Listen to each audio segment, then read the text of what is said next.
I go out my bike rides and my pushes, and there's loose dogs. So I don't like to take the dogs on my pushes because they'll end up getting in fights or something. But I often have to find that extra gear because I'm often chased by dogs every route I go. So are you fucking serious? Yeah. Oh yeah. There's usually 2 or 3 dogs that get pretty close. I have to carry a little bat just in case. Yeah. they get fuck out of here, you shit. Yeah. I try to see that's like my little sprint. So if I see him coming, I try to see like. Yeah, because you got your hand bike. You're like shit.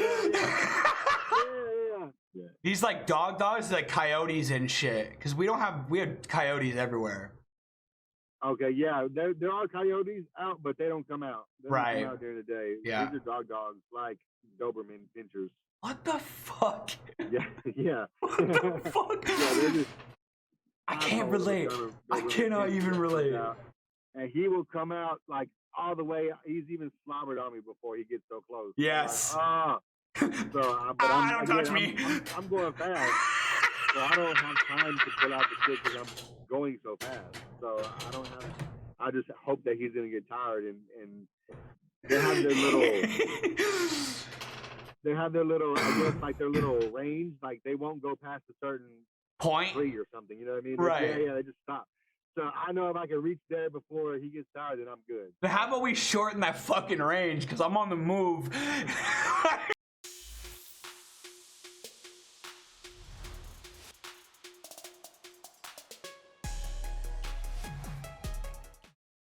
What's going on, everybody? My name is Professor Parks, and today I get the pleasure of being with my friend Adam Lucio. This guy's an absolute monster. A monster. That's the least bit of this guy's life. He is basically lived your whole life in a chair, essentially? All my life, man. Your whole life in a chair. 31 in a couple days. 31 in a couple days? Sir. Dude, I honestly your entire life in a chair is so much different than somebody like myself that kind of got placed in a chair, like say like a couple years prior. Like I don't know what that's like, man. Like I don't know what, like I guess you just never really, I just feel like I feel a deep depression sometimes in the fact that I miss walking, right? Like did you ever have any capability of moving your legs at all? I mean, I have some leg movement. I can move my upper hips and like my quads and stuff. Okay. But the rest leg moves because I can move, my legs. You know what I mean? I can just kind of move my trunk and they kind of just tag along with it. Okay. Okay. It's very minimal, and my left leg's heavier, so I really can't do much with my left. But my right leg is kind of like the chicken wing leg that I can just kind of flop around and. I got you. Yeah. I got you. So what did they end up diagnosing you with when you were first originally born? Like you were born with it, obviously, right? No. I was in a car accident when I was 5 months old. Oh my God, I'm so sorry. Let's talk about that. Drunk driver ran a stop sign and hit my family's car and rolled over a few times, and I was ejected from my car seat, and they found me wedged between the windshield and the dashboard. So I was, again, 5 months. I was kind of motionless. They expected me to be paralyzed from the neck down. I spent another 9 months in the hospital in Houston. After that, they airlifted me to Houston. I stayed there doing rehab and stuff. And again, their expectations for my recovery weren't huge. You're 5 months old at the time, right? Right. So they didn't know. Right. I was far too small to do any kind of surgeries or anything like that. Yeah. I did have some internal bleeding that they had to patch up in my intestines, but that's just a scar now. Everything's fine there. But yeah, so I was way too young to actually be classified as anything. I went to doctors later, and I've gotten some incomplete classifications. They said T10 or T11s, something like that. But it's like it's different. Every doctor I go to has something different to say, and I have some sensation. My left foot is completely numb. I could be roasting it for all I know, and I wouldn't know. But my right foot, I can tell the difference if I dip it in water, if it's hot or cold. Okay. Wow. But if I slice it, like if I'm bleeding, I don't feel that. Wow. Okay. So different sensations. Right, it's just really weird. Right, so it's I really can't call it, but I'm grateful for what I do got. Absolutely. Honestly, man, like that's so when I was in the hospital doing my recovery, I was finding that I'd be in the shower and I'd be like putting the hot or cold water on certain parts of my leg. And I'd be like, nurse, like I can feel this part now and like it's cold, whatever. And they're like, well, and I think positive towards that. And it is a positive thing, but at the same time, they're like, look, you know, like there's so many different sensations, like your body and your nervous system, like stuff like that is a positive thing. But it doesn't mean you're going to be lifting up your leg and karate kicking anybody anytime soon. People watch me like move my leg over if I'm adjusting myself or something. They're like, wait, you can move your leg? I'm like, yeah, but don't get it twisted. I can just kind of flop it around. That's all I got. Little chicken leg. Yeah, no, my legs are flaccid paralysis. I guess that's what they call it, right? Like sort of like with a lot of people, like they have like stiffness. Like they go through like I don't know what it's called.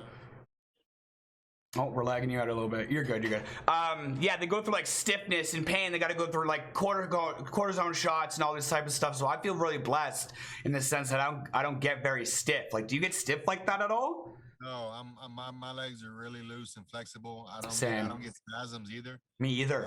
Yeah. So yeah, I've never dealt with any kind of spasms or shaking like that. My legs are pretty controlled. My right leg doesn't extend all the way, so it kind of stays like at maybe like a curved angle. But I mean, it's never been an issue to where I've needed again surgery or to where I need to go get it operated. I'm like, if it's not messing with me, you know what I mean? I don't want to go and get some extra work done for no reason. 100%, man. So, and I grew up with it that way. In the house when I was a kid, I would scoot around the house off my chair. Okay. So I would, crawl around everywhere and on things. And then it wasn't until maybe I started getting bigger in my teen years that I was like, all right, let me get on my chair and just use it for real. You know I guess as a kid, you're just like, I will get to where I need to go regardless. Yeah, through the dirt, through the ground, whatever. You know what I mean? I was out there, dude, and my clothes were, I probably went through a lot of clothes. You know what I mean? Everywhere. My clothes were all, dead off of one side. But yeah, I got everywhere I needed to, man. And I think I still do that now, as you can see from yesterday, my little. This guy went hiking. Yesterday. Oh, that's a cute face to get frozen on. What's that? Sorry? Can you see me? Yeah, I can see you. I said that I ate dirt a couple times, but oh yeah. Oh, really? You fell right out of your chair for sure. Yeah, but it's a part of it. I mean, you can't expect to get out there and just come out clean. So. You know what, man? The fact that you even went out there and did that, like I have hiking literally written down right here. Hiking. I was like cooking, morning routine, cooking, hiking. Like these are the things that I would like to make videos about, right? And then I seen your hiking video and I was like, Parks, like, buddy, get the fuck out there, man. Like, I don't know, where are you from? Like, what's the weather like where you're from? So I'm in West Texas. It's pretty dry and dense. Okay. It's really, hot in the afternoons and evenings, and it gets a little cooler in the nights and early morning. Okay, yeah, I'm in Canada, so it's fucking cold all the time. Like it is freezing all the time. Like even like I'm looking outside, I don't see a single cloud in the sky, blue skies, everything looks nice, but I guarantee you I need a jacket. Like I guarantee it. It's always deceiving, man. It's always deceiving. It's 60 degrees out here. It's really nice today. Yesterday it was ugly. We get a lot of windstorms and dust storms and stuff like that. Okay. It's desert everywhere, So right. But on the nice days, it's really nice. I like it. I'd much rather be in heat than the cold. I can't stand the cold. Mm-hmm. How is Texas or like where you're at for accessibility? Like, is it catered to you guys at all? Like they give you a little slack or what? No. I would say in some cities there are. Texas, as far as the bigger metropolitan areas like the Dallas-Fort Worth area, Austin, San Antonio, those places are on the up and coming. Houston's really good. They have a great adaptive community over there. Good. My area is still kind of not. I'm in West Texas, and Texas is huge. Yeah. Right. So I can drive 10 hours and still not not be out of Texas. See, that's so like with Canada, it's like, I don't know, man. Like everywhere is like that. Like I hear about the States, it's like you can drive 6 hours this way and you're in another state, this and that. And it's not like that in Canada. It's like you're in Ontario and you're driving 10 hours and you're still in fucking Ontario. Like it's not, you know what it's like. 100%. Yeah, so Texas feels like that. You're just driving and you see little bitty towns, but it's really nothing until the next bigger one. You know what I mean? You're just driving and it's just vast lands of mountains,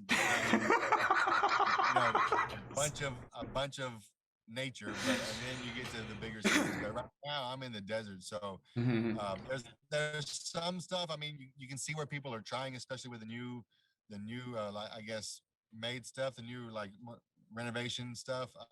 You can tell that they've been trying to make stuff more accessible, but everything's still like old timey and like I guess old timey. Yes. Yeah. I mean, you still go to those restaurants with the doors narrow as hell, can't even fit my chair, or you're like, you know which restaurants that you can't go to, which stores that you can't go shop in. It's stuff like that you kind of are aware of after a time after living there. Yeah. My internet connection says unstable, or yours? Oh, so you're good. Yeah, it's all right. Your little hotspot's doing the best it can do. The what do you do for? Because I know you're a motivational speaker, and like this is what's incredible to me. Because when people come to me, they're like, "Oh my God, Parsh, you're so inspirational, you're so this and that," and like this is just me being me and coming to the fact that this is my situation. Like the coming to terms with this is my situation. I'm not going to dwell on it, right? Like you are like one of the craziest motivational speakers that I've ever seen. But I don't know. Thanks, man. Yeah, you do so well. I feel like you hit the nail. I feel like you hit the nail right on the head right there, because dwelling is just wasting time. I mean, you can sit there and be upset about how you're not where you were, where you're not where you want to be because of your disability. But I mean, all that time is just time wasted. You could have been chasing your dreams. 100%. So, like let's stop the shit. Let's keep going. You know what I mean? Like there's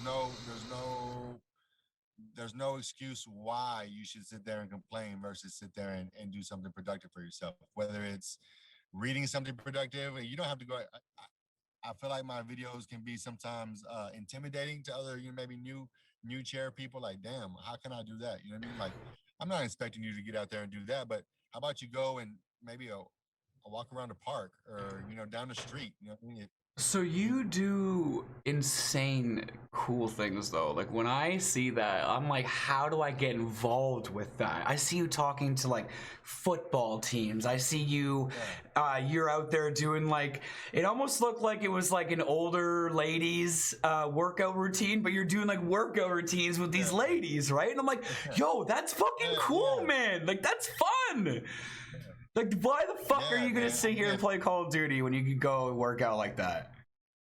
I like to get involved in everything, dude. And again, and if you have a passion for that, I mean, surely maybe your passions aren't the same as mine, but everyone has a passion for something.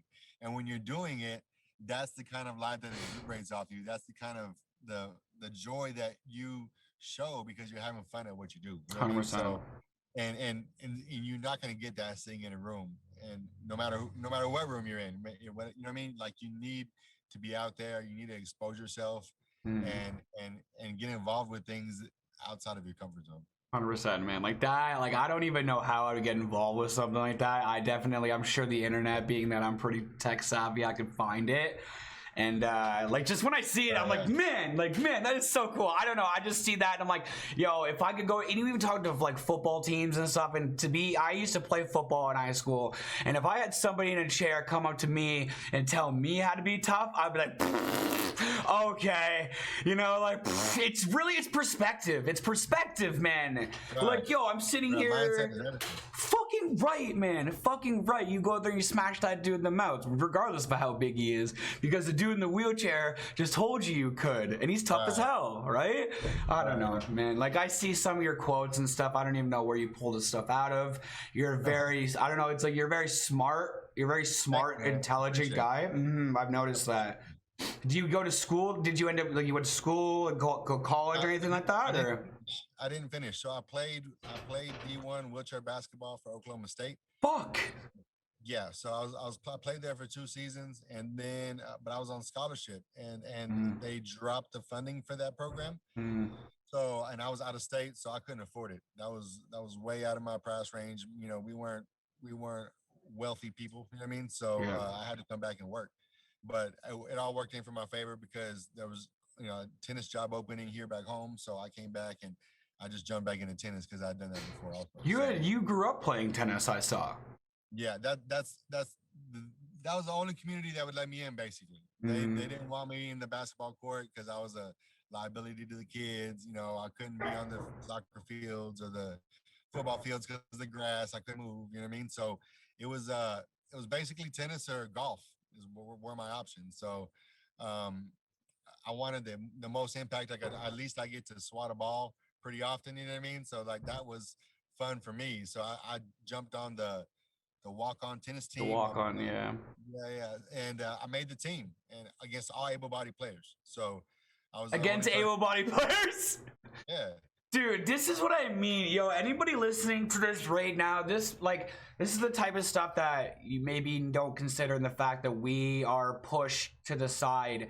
You're a liability for kids on this. There's grass here, there's doing this. Like, they're really just, you're like, at least I got to go and hit a ball. You know what I mean? Like, that was what caught me about that entire sentence. At least I got to go hit a ball.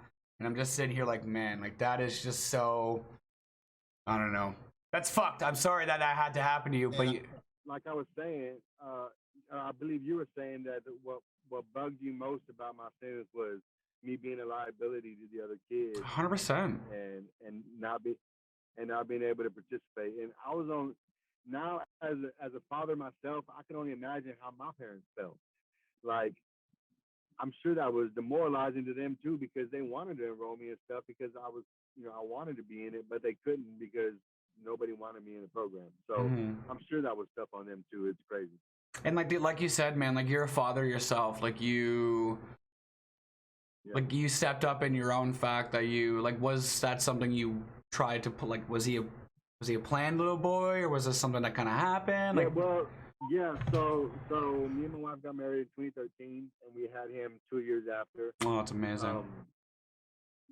So he's been a blessing, man, and I couldn't ask for anything more as far as growth and learning. Like, I've just learned so much from watching him grow up, and I feel like it helped me grow as well. You know what I mean? I feel like it's helped me to mature and have a different mindset and perspective as far as what I'm doing and what he sees. So I'm not only doing it for myself and for other people in our community, but I'm doing it for him. Like, if he has me as a role model doing all this stuff, he might be unstoppable. You never know what he can accomplish because he's seen me do all this. You know what I mean? So I would like to, give any lessons I, have learned, in his bank. He can just store that up and just use it for whenever he needs to. So I hope to be able to be that, foundation for him in the future. You know what, man? I think that you're absolutely correct in the fact that he could be unstoppable. And this is like I was talking about with that football team and stuff. And I'm putting myself in maybe those guys' shoes. Like, dude, I'm fucking serious. Like, I had this weird mentality as a kid growing up. Like, my mom was always very sick. She had epilepsy growing up, and then she ended up developing cancer and then passed away from cancer when I was in high school. So, like, I was very alone and very locked in. And if I had somebody like that, like somebody like you, step up to our team and just say, I don't know, something like that would really fucking hit me. And I feel like I would be able to just, I don't know, man. I feel like I'd be able to hit harder in a sense, man. Like, I'd really, really consider that, bro. So I really think that your kid is destined for greatness, to say the least. Thanks. Right? And my name is Captain. His name's Captain? Are you fucking kidding? Yo, that's the dopest name ever! Are you kidding me? Thank you, man. Yo, that's the dopest name ever! Good job on that, man. Good job on that. Good for him. Are you? Again, that's it for greatness, man. That's what the whole mentality was from the jump. Fucking right. Destined for greatness. Fucking hell. Yes, dude. Yes, sir. Are you working at all right now? Yes, sir. Yeah. So again, I hold again, multiple hats. I'm a unit director for the Boys and Girls Club locally. So I oversee, I guess, a Boys and Girls Club unit of about 110 kids and 6 staff. So I work there, during after school hours and during the summer. And then I'm also a tennis coach. I coach here at the community college, and I get able-bodied and wheelchair athlete. Yeah. And then I do my own, again, my speaking gigs when I get to do them. COVID slowed that down a bit, but hopefully I couldn't even imagine coming back around. Yeah. Hopefully now that it's coming around, I can get out there more and again spread the adventure and the journey. So I do that as well, and then I got my own LLC. I got my own business. I do, again, personal coaching, interview coaching for getting jobs, resume building, stuff like that for people who are trying to get back into the workforce. Fucking believable. Like I know people that don't have a job. I know people that don't have fucking. And I don't want to go into it because these people might know who I'm talking about. But they got both their legs though. And that's what I'm saying, bro. And that was is the fucking moral of the story here. You know what I'm saying? You don't even you have so many 4, 5, 6, 7, 8 different gigs that you don't even know like what your job is because you're like, oh, hold up, let me just tell you about my situation right now. Everything I do, right? Everything I do. Dude, man. Dude, do you... And then again, it's a mindset thing, man. Mindset is everything. And I think about that every time. Again, I don't know people's stories and I don't want to knock them for being on the side of the road, but there's no excuse for sitting there and just asking for handouts, whether it's panhandling or asking your mom and dad for money. I mean, to me, it's the same because you're out there asking for someone else's help and it's not your own work. So I feel like if you want something, you have to go out there and work for it. Dude, and that's pretty tough hit for those people with the old legs working, and I like to call it the silver spoon struggle. You know, that's not people that have legs. I'm just saying, like, I live in against anybody, right? Anybody, yeah. I grew up sort of in like kind of like a richer community, like myself being pretty broke, pretty poor, surrounded by pretty loaded individuals. Now just like the silver spoon struggle. And then when I got into the chair, I was just like, man, I'm a dog. Like I gotta fucking fight and I gotta eat here, right? And all these people are like, oh my God, you're so inspirational. And I love that. But yo, take that, what I'm doing here, and do something with that shit. What did if I'm so inspirational, what did I inspire you to do? What? Yeah. That's a good shit. Actions behind the words. I mean, that's great. I'm glad I'm inspirational, but what did I? What did I? Yo, that's a great way to explain it. What did I inspire you to do? You know, like that's a great way to explain it, man. Oh my God, dude. That's a good way to get people to stop saying that to people. I feel like they just say it because they don't know what else. Because it feels good. And but if you call them out on okay, well then what did I inspire you to do? What did I motivate you to do? Yeah. And then if they can't back it up with anything, well then did I really motivate you? Like good day. And then it makes them think, and they're like, okay, and then it makes them play with themselves. But then I'm not doing it to be a jerk or an asshole, but I'm trying to actually push the person who's telling me, like, I'm trying to help them. You know what I mean? So, like, okay, I would love to be that motivator or that inspiration for you, but I want you to actually act on what you're telling me, and I don't want them to just be empty words. You know what I mean? Empty words. Yeah, that's 100%. I was gonna ask you what your ideal career was, but like, how do you even choose? How do you choose? Like, how do you choose, man? If you did have to choose an ideal career. Ideal career is I'm gonna get there. I know I'm gonna get there. I don't know when it's gonna take me to get there, but it's gonna be world tours, man. I'm gonna be going everywhere, spreading the movement. And I know it's small now, but everything takes time to grow. Rome wasn't built in a day, so I'm just gonna take it day by day. But I would love to, travel and again tell my story and show other people what they're capable of, and they don't know it yet. You know what I mean? So I feel like I have a story to tell, and I have the words that can back it up. I'm getting better with my speaking and my words as I grow older. So feel like with more practice and more, deliverance and stuff like that, I'll be able to, achieve that and travel and spread my message.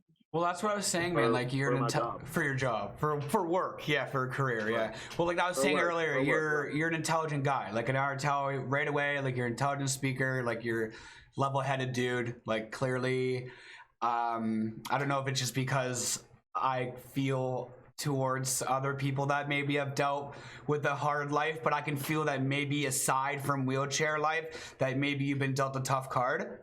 And I don't think that you let that fucking take you anywhere else but success. You know what I mean? Right. It just seems very inspirational to the point, right?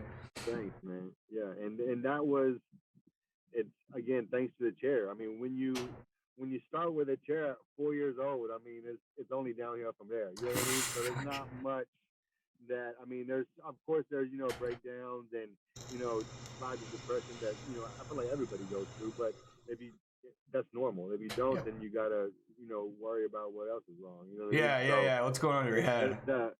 Right. The difference is how you come through it and how you come out of it and what do you look like after the dirt settles. So, again, if you're starting that low, I mean, you're already at the bottom, so you have nothing to lose.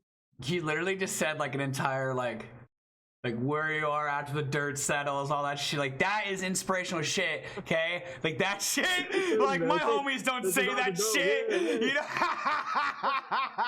And this, bro, is why you have won awards, bro. Like, and I see these awards. Like, tell me about these awards. Yeah. Like you did well. No, and thank you, man. I appreciate it. And again, just vocabulary, speaking. I'm not. That's just natural talk. I'm not trying to gas up or anything. I'm just talking normal. But that's cool that you notice it, you know what I mean, and that you bring out things like that. And I'm now I can't wait to replay that because I'm sure I dropped a few bars in there. Fucking right, you did. You better write that shit down. A couple one-liners in there, bro. I'm telling you, bro. I'm like, man, now, I don't even remember what I said. Now I can't wait to. No, you're good. Look, you're good. Look, do you have any animals at all? Any pets at all? I know you got your little boy. Pets, yeah, I got 5 dogs. Fuck off. Are you serious? Oh yeah, I got 5 dogs. Like just the most casual shit. Bro, I got a dog this big. It's a little mutt. Yeah, I got one little mutt that's like white and I don't know, multi-poo looking thing. Yeah. And then I have 4 German Shepherd Husky mixes. Holy shit! What possessed you to get these dogs? That is a lot of fur. So 2 of them were the originals, and they had babies, and then we didn't get rid of the babies, and now I have 4. Nah, I got 4. A whole mush team. I'm planning to hook them onto my chair and have me. Yeah. Bro, you could do this. This is legit, man. This is and you guys don't get snow. Or else I'd be like, actually put it on sled. But like, fuck it, man. You got wheels anyways. Right, during this winter storm we did, but man, I wasn't trying to get out there like that. That was intense. But yeah, I need to rig some kind of find those things to put on them, dude. That way I can hold on. Because there's 4 of them. I got 2 on each side. I can see it already. So when you do you walk them occasionally, like, or do you just throw them in the backyard, let them do the thing, or when you walk them, do you walk all 4, or what's going on with you? You get the wife to help you out with that? Yeah, right, we do them individually, maybe 2 at a time, if that. But they're usually all pretty active, so it's too much. Take them all out at once, they just go crazy. So you gotta go one at a time because they can all go for a good 30-40 minutes. And the only right, so if you do it one at a time, it's a little bit better, but all at once, it's a little bit overwhelming. Man, the only way for you to stop is your hands. So if you got your hands holding onto the dogs, holding the leash, right? Like the leash, and you're just like, oh my fucking god. You gotta find yourself a spot. I'm sure you've already thought about it. Like, I'm gonna take the dogs out to here, and it doesn't matter where they go. They're gonna take me somewhere, and I'm gonna catch us on tape, right? You gotta do that. 'Cause that's hilarious. Like, stuff like that. That's the stuff. We're in where I live is kind of like a country part of a town, so there's a lot of farm, life living stuff, and I go out my bike rides and my pushes, and there's loose dogs, so I don't like to take the dogs on my pushes because they'll end up getting in fights or something. But I often have to get find that extra gear because I'm often chased by dogs every route I go. So are you fucking serious? Yeah. Oh yeah. There's usually 2 or 3 dogs that get pretty close. I have to carry a little bat just in case. Yeah. they get that fuck close, out of here, you shit. Yeah. I try to see that's like my little sprint. So if I see him coming, I try to see like. Yeah, because you got your hand bike. You're like shit. Yeah. Yo, that is too fucking much. Talking to him and but yeah, I have fun with them. I already know which houses to start speeding by because they're already gonna be there. They're chilling, yeah. Things like that. Yeah. These like dogs, like coyotes and shit. Because we have coyotes everywhere. Okay, yeah, there are coyotes out, but they don't come out. They don't come out during the day. Yeah. These are dogs like Doberman pinchers. What the fuck? Yeah. What the fuck? Yeah, I can't relate. I cannot even relate. And he will come out like all the way. He's even slobbered on me before he gets so close. Yes. Don't touch me. I'm going fast. So I don't have time to pull out the stick because I'm going so fast. So I just hope that he's gonna get tired and they have their little I guess like their little range, like they won't go past a certain point tree or something, you know what I mean? Right. Yeah, they just stop. So I know if I can reach there before he gets tired, then I'm good. But how about we shorten that fucking range? Because I'm on the move. You're like, I can feel slob, like,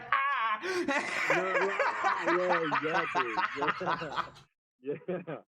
You feel him drooling on me like, damn, here you go. That is too funny. Yeah, you got that. You got the bicycle going. I want to get one of those, but they're hella expensive. Like, I don't have any coverage. Anything. The one I got, I found secondhand. It wasn't even fit for me, but it's adjustable, so I fit it for me. You know what I mean? Make it happen. Yeah, I got it secondhand off of a guy about 3-4 hours away, and I drove over there to pick it up. He was an older dude that's not using it anymore. I was just sitting in his garage. So yeah, it was a lucky find for me, man. I scored on that one. Mm-hmm. But I got some big moves on the way, man. I got some sponsors. And I'm inspired to be an Ironman. I want to do a whole triathlon.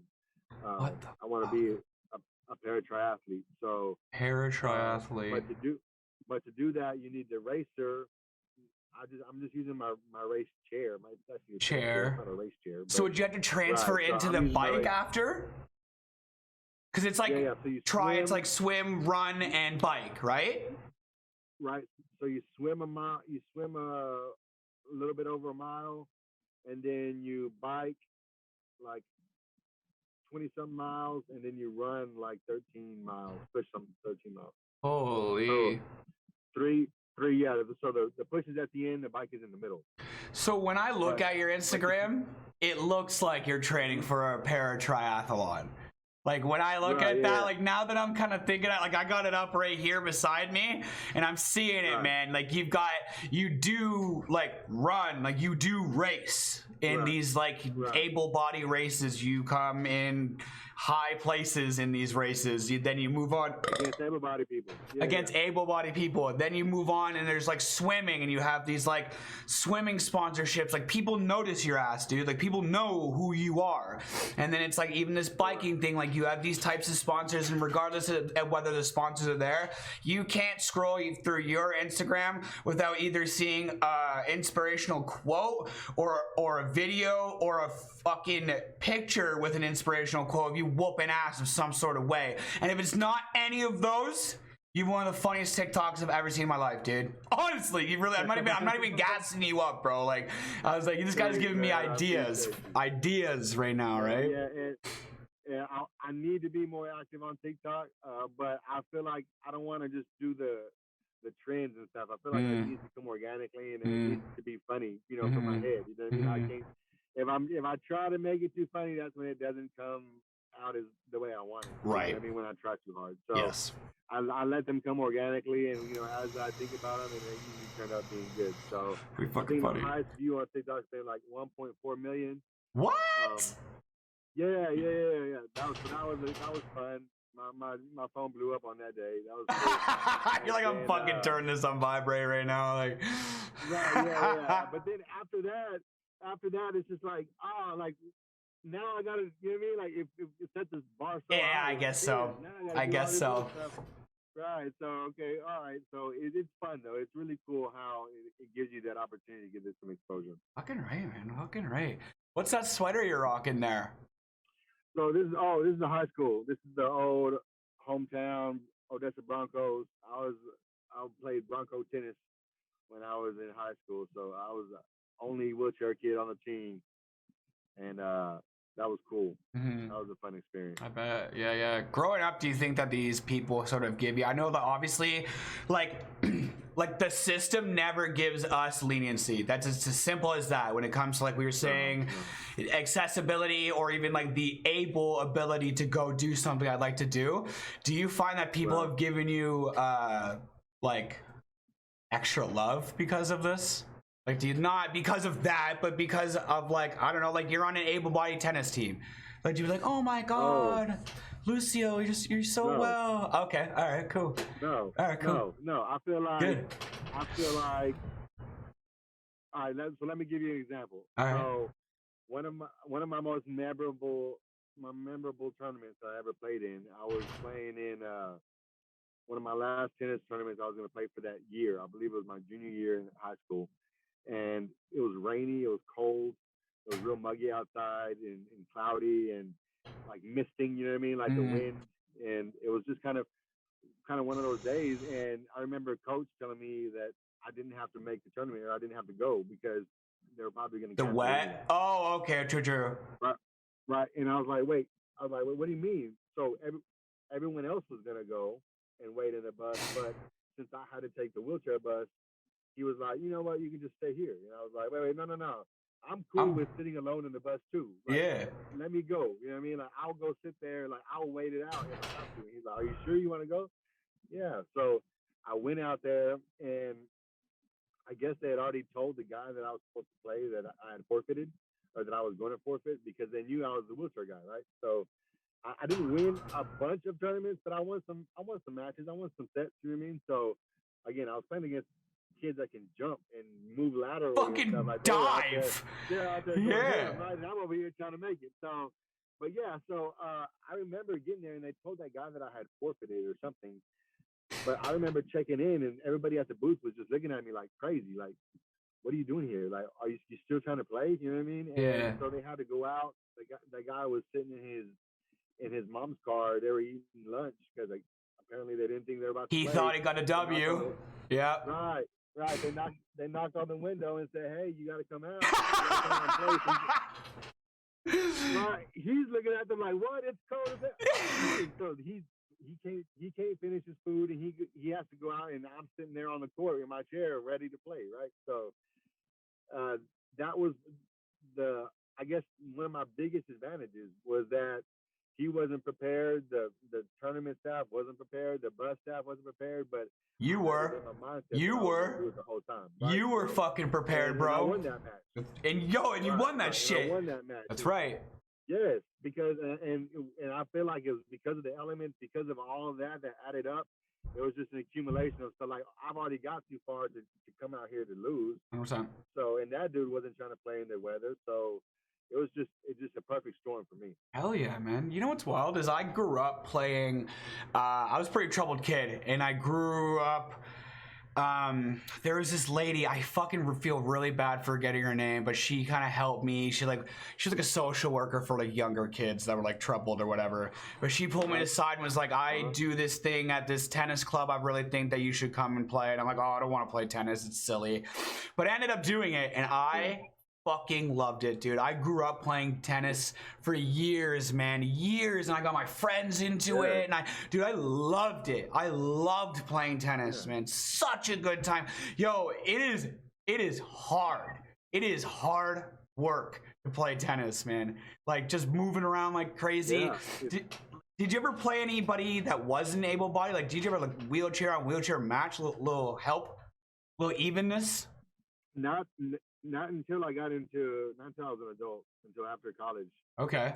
Then I got in the actual wheelchair circuit, and I go to tournaments now, and I play other people who are in my division. That's sick. My similar capabilities and injuries and stuff. So that's fun. I love doing that. Again, I'm in the middle of nowhere, Texas, so there's not a bunch of stuff where I am. So the closest, I guess, program or something like that is probably about 5 hours away. But for anything like that, I could usually make a weekend trip, a tournament, something like that. I usually make it out there because that's as close as it's going to get, and I like to be exposed to it. So I go out there. There's a Dallas one that I go to every year. I know Houston has one every year that I want to make it out to. A lot of things. That's why I do the running races, the 10Ks and the half marathons and stuff, because that's the only thing organized locally that they have. So, okay, yeah. I mean, there's nothing. So I basically just had to show up and compete. I didn't have to organize anything myself. I didn't have to try to, call other wheelchair people to come and, True. I wasn't trying to do anything because I wanted to actually compete, you know what I mean, and give my all without worrying about other stuff. If it's going to be a good event, if I'm going to get the team out. So those are already organized for me. Yeah. You got to pay $40 to go. I was like, sweet. $40, let's go. And then I started winning. Yeah, I started winning, so I was like, "Oh, this is fun." You know what I mean? Like I'm beating walking people. You know what I mean? And I'm just in my peace out, normies. Right. I'm just in my sports chair. So when I get my racer, I expect to be twice as fast as I am now. So there's really a racer. Right, yeah, there's something built for what I'm doing, and I'm not even using it. And you're not even using, bro. You have one mangled ass chair, dude. Bro, like I look at my chair, bro, and I'm like, man, I got all these, I got no tread, I got this and that, and then I see your chair, and it's like talking to me and shit. I'm like, oh my god, dude, somebody sponsor this dude for a fucking chair. How about that, man? Yeah, Hey, I gotta do everyday chair on the way too. Can't wait to show you guys. Oh no shit, you do? Yes, sir. Yes. Sir. I can't wait to show everybody the new features. Everything I got on is custom built for. Can't wait. So god damn, bro, because I'm looking at your chair and I hurt. I'm like, bro, my ass hurts looking at this thing, man. Man, it's been a trusty steed. I'm not gonna lie. Yeah. I can't lie. It's been my best chair I've ever had. Okay. But it's definitely time for a new one, and I'm excited to upgrade. So did you base this new chair off of that old chair being like, I'm comfortable with this, or did you go for something completely different? Oh, you did? Okay. Right. So the guys I'm working with Reckless Wheelchairs from Houston, out of Houston, and those guys are completely tailoring it to what I do and what I want to do with it. So they did like you and researched my Instagram, saw all the things that I did, and noticed how good this frame was working for me. So instead of getting me something the same, we're just kind of getting the same frame but enhancing it with different supports and different stabilization and anything that 2021 frame for more stability. Right. Yes. So we're just kind of souping up what I already had and making it custom for what I do. Okay, so man. I'm really excited. So what are you gonna do with the old chair? Gonna toss it? You're gonna do some stuff with it? No, those same guys. Those are, again, like I said, that's a great company, and they refurbish them. So oh damn. If you're a customer of theirs, if you already got your first chair from them, they'll refurbish your old ones. So that way you have a backup. Bro, if you are a wheelchair building company out there, that is the greatest 2-for-1 deal I've ever heard in my life. Come bring think about even like shoes. Like I love my shoes. Come bring your shoes in. You bring 2 pairs of shoes in. You buy a pair of shoes from us and we'll refurbish your old pair. I'd be in that place all day long. Not that my shoes are fucked up anymore, right? Like we get great shoes. Right. But like that's just those guys are badasses. They're so attention to they build their own casters. So oh shit, no way. Right. So they don't even outsource the casters. They build their own because they're so attention on how they want everything to run smoothly. So when you refurbish, all you have to come out of pocket really is the set of synergies. You know what I mean? Because you want some nice wheels on there, but that's really all that you're going to come out because they do everything else for you. Mm-hmm. So down to the upholstery, down to the back, they make their own upholstery, color, everything, Right. They asked me what I needed. I told them that I sweat a lot in my lower back because when I'm working out and stuff, they're gonna add some kind of cooling fabric in there. I don't know what they're doing, but they got some crazy. Right. Yeah. They got some cooling fabric type stuff that they're gonna use on it. So, dude, I'm hyped for it, man. Hell yeah, I'm happy for you, bro. That's giving me ideas. I'm like, yo, I heard about this cooling fabric that my boy told me that I want to get right here, please, because I sweat, right? Yeah. Bro, that's the thing. You know, I want to get. Get the. I haven't even got to the coolest part yet. There's a couple more features. All right, so there's gonna be like a toe attachment, a toe point on the back, to where I could hook maybe a sled or something that I can pull for workout. Or on the back. Oh, I got you. Right, I got you. right, Okay. Like a hitch. I've seen you pulling your kid on the fucking weights and shit, bro. Right. So, but it's gonna double as a handle for when I'm transferring and getting in the truck. I can use it as a handle. Pick it up. Get inside. Right. Thick. And then we're in Texas, so we're very pro Second Amendment gun laws over here. So we carry our stuff. So I'm actually getting molly panel sewed underneath my cushion so I can mount my holster underneath my wheelchair. Oh my God. A Doberman's not getting anywhere near you anymore, buddy.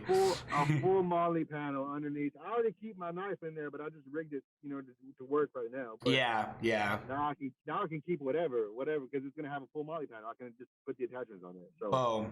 Yeah. Boom. Yo, I also have a knife on me all the times too, just to. Yeah. And the thing is we as people in chairs, we have to, man. Like I don't give a fuck. I don't give a fuck, man. Dude. We are totally like, and that's why I said too, they're like, I've had boys, because I grew up fighting. Like, I thought I was a tough motherfucker when in reality I wasn't. I just rolled with people that thought they were tough.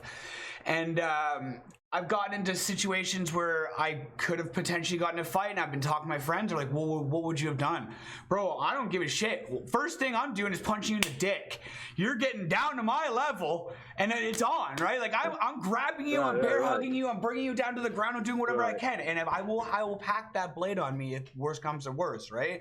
I wish I had that kind of law. I always say, don't let me get them on the ground. If I get them on the ground, it's over. It's over. The ground game? Right.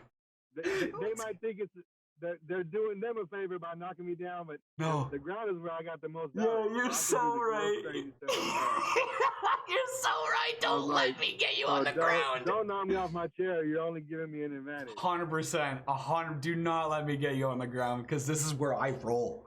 I own the ground. That's my habitat down that's there. Right. That's my wheelhouse right there. I've been scooting on the floor since I was floor. Hell yeah, bro. Hell yeah. That is too funny. So what? That would be like your first childhood memory, kind of growing up. Like, you don't remember that accident physically, do you? Like, can you sit there? Right. No. Way too young. Too young. I don't even remember what I ate yesterday. Right. When I search back in my memories, I can see preschool. Okay. And I can see being in a chair and going through different areas. I don't know if you've ever seen a baby wheelchair. They don't have two handlebars. They have one that goes really high up, and you push like a stroller. It's just one single handlebar coming from the back of it. Yeah, because we're so small. You can't punch down and push it with both hands, so you just push it like a little cart or something. But I had one of those. My first chair had a little one single push handle up there. I was so small that's what, and I probably couldn't even fit one butt cheek in it now. You know what I mean? Because it's, again, tiny.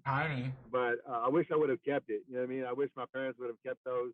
But we always gave them to somebody else. That's awesome. That's what you got to do, man. Yeah. Right. We always handed it down because they're expensive. You know what I mean? It's not everybody has the access just to get something like that, which is also messed up. But we always handed it down. We always, did hand-me-downs and passed it forward, gave it forward. So they always went to good use. But I would have loved for one of them just to keep to say this is my first kid. You know what I mean? That would have been cool. Yeah. That would have been sweet. Do you live at do you have your own house, or what do you live in right now? A bungalow or? Yeah, we have a home. Yeah, we have a home. Okay. And it wasn't built for me, but it was a newer built home. It was built in 2010, so the everything was pretty ADA, and I could fit pretty good. I still scrape the hell out of all the walls, door frames and shit. Yeah, the cabinets, the kitchen cabinets are all scraped on the bottom. All that stuff. So, and that's another thing that you don't think of, just as a homeowner or a home buyer, when you look at stuff like, if I sell that home, I'm gonna have to redo all that. Everything, bro. Fucking right, man. That's a whole other thing of renovations. That's a lot of fixing up, and that's just something that a walking guy would have never thought of. I've been tearing this up my entire life. You know what I mean? So yeah, so that's just, again, something that I do. To be able to cook, you have to get right on the counter. You know what I mean? So do you have to, when you cook, so I had to get up on the counter, I'll like get up and then I had to like scoot forward on my chair to kind of be close. No. And like I do that when I brush my teeth too. I gotta like scoot right up. Not off my chair, but like forward on it. Right on the edge? You're right on the edge, buddy. Butt cheeks hanging. That's how I use a urinal like that. I'll pull up to a urinal and sit right on the edge. But when I'm cooking, I'd much rather angle my chair sideways, parallel with the counter. Oh, okay. Yeah. I got you. Yeah, because if I'm cutting or if I'm working with the fire or whatever, then I want to be closer than if something pops and then I'm jerk myself and then I fall off. Wouldn't it be nice if that was just cut? Wouldn't it be nice if that was just cut and you could just go underneath it? Yeah, right underneath. That would be really nice. That's how, again, the tables are. So yeah, that would be really cool to have a counter like that. Have you done any renovations at all to the house? I turned the garage into a home gym. Fuck yeah, you did. It used to be just a garage, and now it's a complete home gym. I got the ski erg in there, which I use for cardio. I seen that thing is a monster with that. That dude, yes, and you will kill yourself every time with that. And then I got a rack so I can do all my Olympic lifts, whatever, deadlift or push press, whatever I want to do, shoulder press. That's there.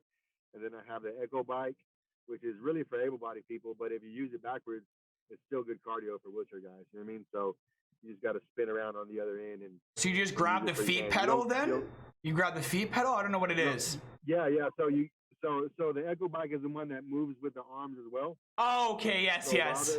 While they're pedaling, they're doing this number. So you go on the other end, and you use the arms. So you don't get to see the metrics or the screen, but you get to work. You know what I mean? So. And then I got the split ropes, the adaptive jump ropes. Yep. Stuff. Yep, that's great. So I got a little bit of everything in there, man. You really do. You really do. And this is like even saying things like use this able-bodied machine, flip it around, and make it for us. You know what I mean? Like stuff like that is you got to I guess adapt to your own environment. Right. And then again, because you want stuff for the wife too. So she works out. So it's cool to get as many, I guess, cross training as you can that works for both of us. You know Amazing. What I mean? So she's got, her own stuff. She's got a spin bike in there that I can't do anything with. No, yeah. Clothes rack. Yeah, that's my sweater hanger. It works for her. You know, she gets work out of it. So it's all about compromise, man, and getting stuff that work for both of us. And it was a nice addition because we got it right before COVID hit. So all the gyms started closing and stuff. So people were out of a place to work out. You were. And I didn't miss much because I had everything there. Yep. Yeah, you kill it. What? How long you and your wife been together? So we got married in 2013, but we been together a couple years before that. So I would say 9 years maybe. What was dating like? Growing up in a chair? Tough or what? It was for a little bit. I would say the high school dating was, you know what I mean? Because everybody knew who the wheelchair guy was. Yep. And I don't think nobody really wanted to date the only wheelchair guy there. You know what 100%. So 100%. High school, my first real girlfriend was a chick that was in college when I was a junior.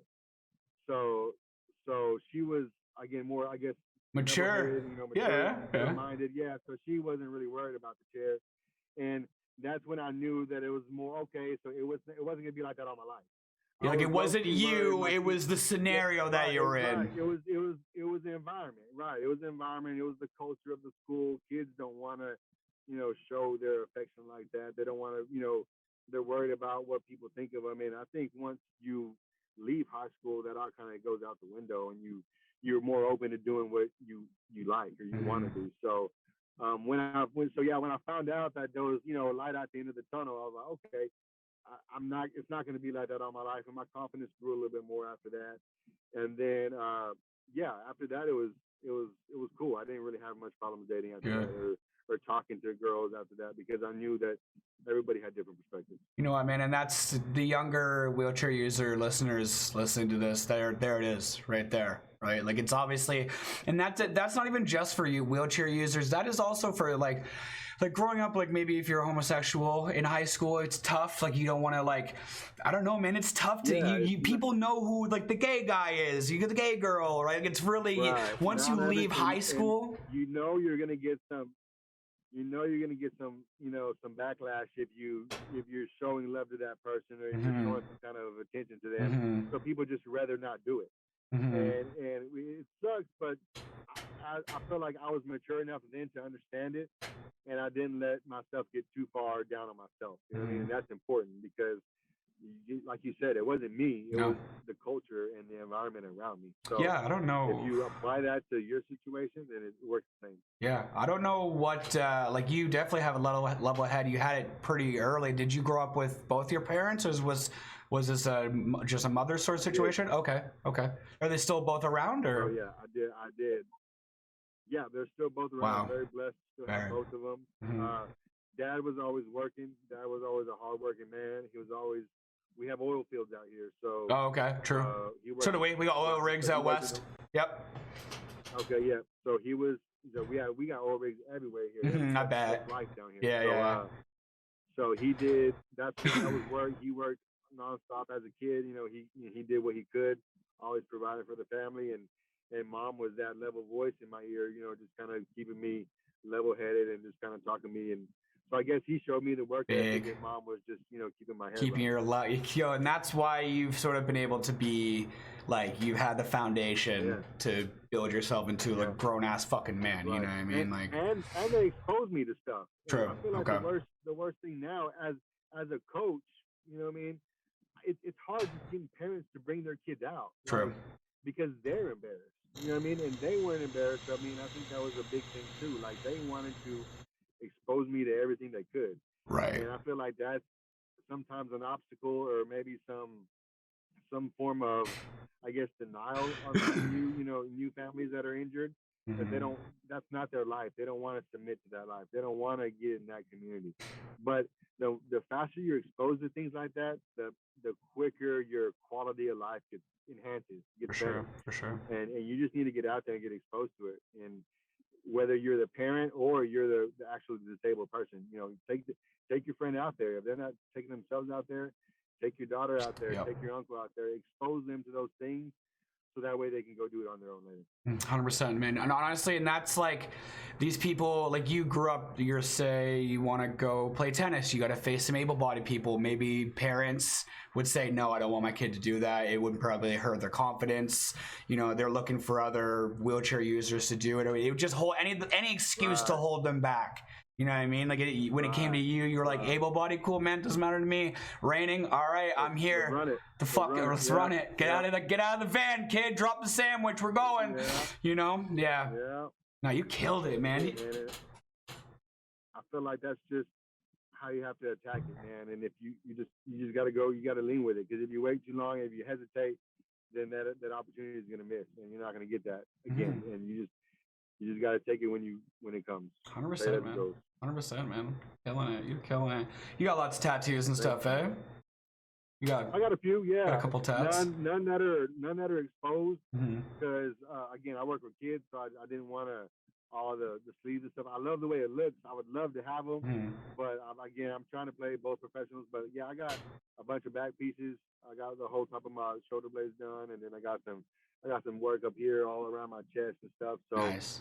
I plan to get all that done. A big old mural portrait thing. I think that'll look cool. Yeah. But yeah, I love that. I love artwork, man. I love art. So I think especially when you get the right artist and knows how to work with your skin tones and stuff like that, like you can make stuff look really cool. So absolutely. I really love tattoos and stuff like that. I always thought they were awesome.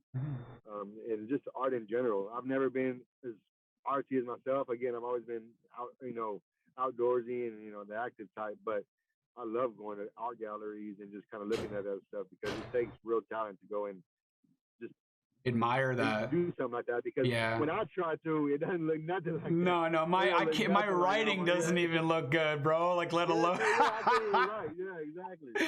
So when I try to, it don't look nothing like that. So I have a respect for all different realms of stuff like that. Yeah, man. And I even consider like music to be a great art. Like, I don't have, if you were to be like, Parks, what's your favorite or what music do you listen to? I literally can listen to anything, man. It all just depends what kind of mood I'm in, right? Like, I don't know. It's all about a mood. How you feel today, the mood, the vibe for the day. Yes. Yeah. And I listen to a lot of hood and ratchet stuff, but that doesn't mean that it reflects on the way I talk or the way I speak or act at work. You know what I mean? That's just what gets me like hyped to work out and what gets me in the zone. And I know I'm gonna perform best when I'm listening or when I'm in that vibe. You know what are you usually listening to? Just different stuff. I like Young Dolph a lot. I'm a big fan of Young Dolph, and then I like just different Southern rappers, Texas rappers, Slim Thugs, stuff like that. Not stuff that you would play in front of mom. You know what I mean? Yeah. It helps for workout. Yo, it really does get you in the zone. Getting me pumped. Yeah, getting me in that persona. So I like that stuff. But then I also love country and whatever rock, whatever the vibe is, like you said, for the day. So I don't limit it to just one genre. That's awesome, man. What's your background? Like, if you don't mind me asking. What's like my ethnicity? Yeah, ethnicity. Sorry, that's the word. Oh, okay, yeah. So what's your father and Hispanic? Okay.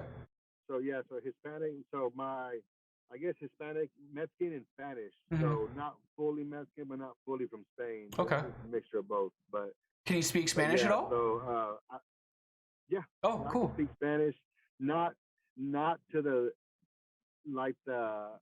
intricate level. I can speak English because I can use like really big words in English. Yeah. My English, but my Mexican is my Spanish is pretty good. Yeah, good. I feel like there's Mexican and there's Spanish because there's a lingo down here, man. Like there's a Spanglish. A Spanglish, that's what it is. Spanglish. Yeah. Some people just throw in some Spanish words in there while they're talking, but we have a predominantly Mexican community out here, so you get a lot of that culture, a lot of good Mexican food, a lot of the little shops and the little flea markets and stuff out here are really cool. So hell yeah. To get around there and to like talk to those people, you have to learn a little bit of it. Hell yeah, man. I don't there's not much other than a poutine. There's not much good food around Canada where I'm at. Poutine's dead. A what? A poutine. Putin? I don't know what was that. It's gravy. It's fries with cheese curds and gravy on top. And like you can throw like bacon in there, or like some sausage. Like you can do all crazy things. People are doing crazy things with poutine these days. It's pretty deadly. I've never heard of it. It is. I mean, you've had fries and gravy, right? Yeah. So I mean, you throw it in a fucking bowl, you put a whole bunch of cheese on that bitch, and you fucking hot gravy, right? I don't know. It's good. It's deadly. I don't know why. Okay. It's deadly. I'm telling you. All right, man. I'll have to see some of these restaurants can whip it up. Yeah. There's tons of shit. Poutine, curds. Fuck it. I'm pulling up a poutine right now. I'm pulling up a poutine right now. Are you about to show me? Yeah. You can keep talking. Okay. I'm pulling poutine while we're doing it. No, yeah, this community is cool, man. You see all kinds of different food trucks and vendors, and you get some like authentic Mexican food off the side of the street, and it's crazy. But I've been limiting my diet lately. I've been trying to eat a little bit better. And you would be surprised by the amount of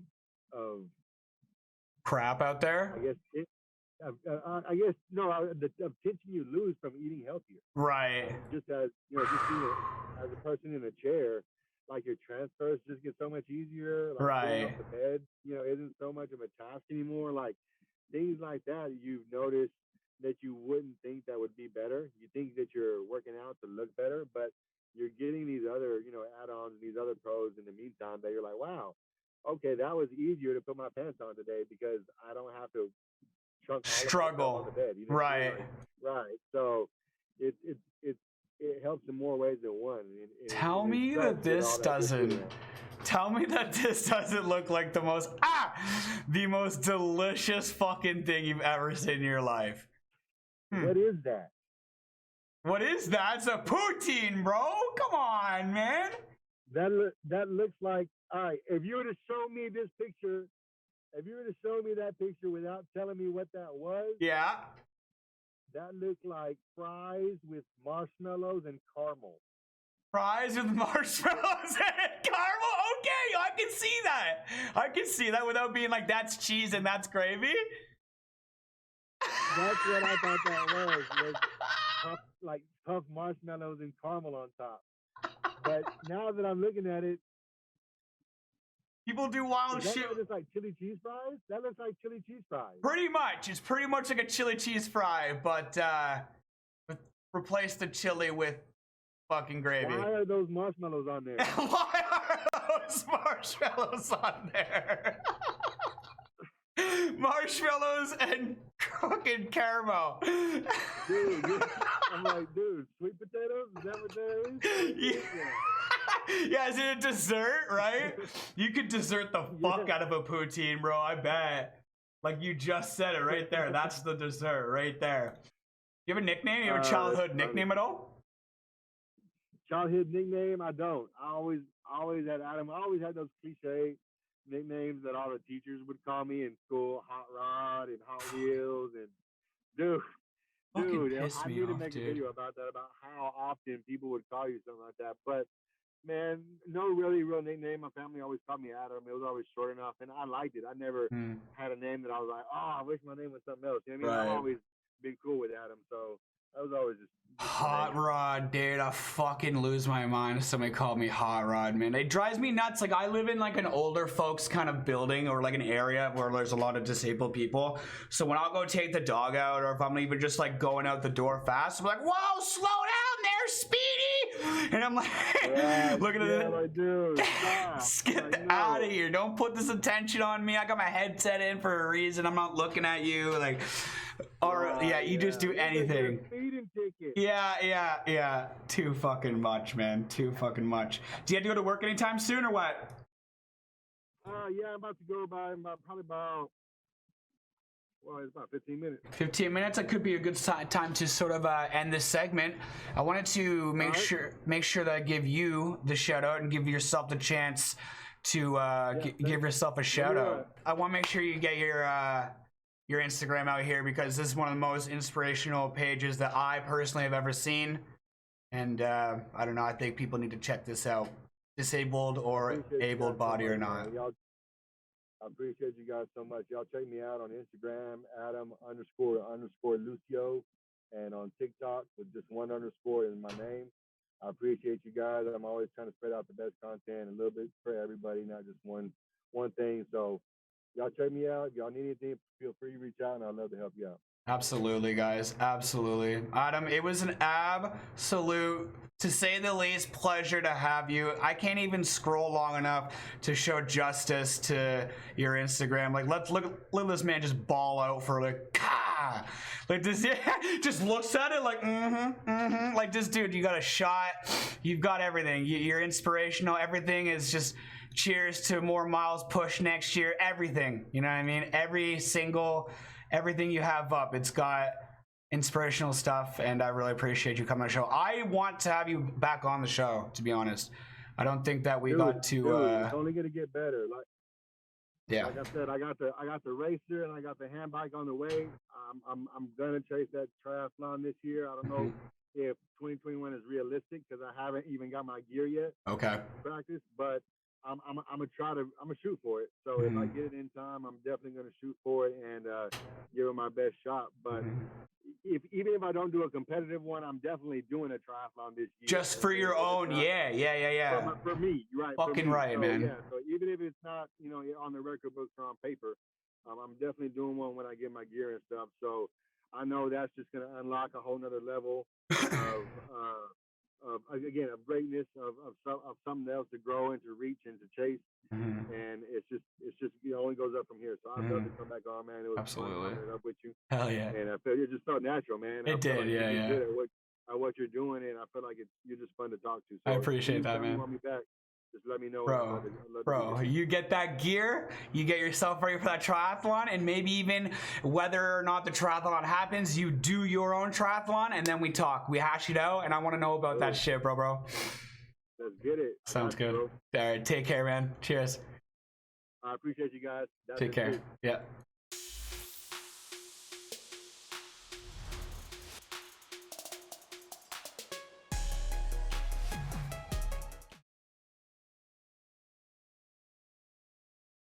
Feel slow, I'm like, yeah, exactly. Yeah.